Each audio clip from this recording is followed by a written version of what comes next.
अरे करेजा हमर कहेली कि राजा लड़ जा चुनाव फाइनेंसर सपोर्ट तो हम अपने पापा जी से कह के दिवाई। आ सुना सपा पार्टी छोड़ कौनो दूसर पार्टी ज्वाइन कैला ना तोहर वोट काटे हम नैहर खुद चल जाई।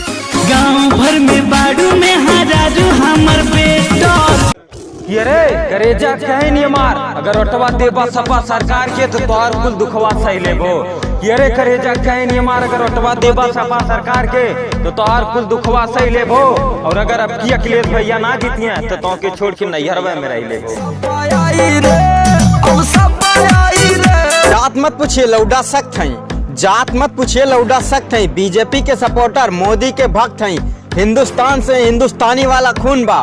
2022 में योगी जी की जितावे के फुल जुनून बा। अरे 100 नंबर हमेशा तैनात रहेले जनता के उपकार में। कि 100 नंबर हमेशा तैनात रहेले जनता के उपकार में। और अब की जनता होली खेली ए भैया सपा वाली सरकार में।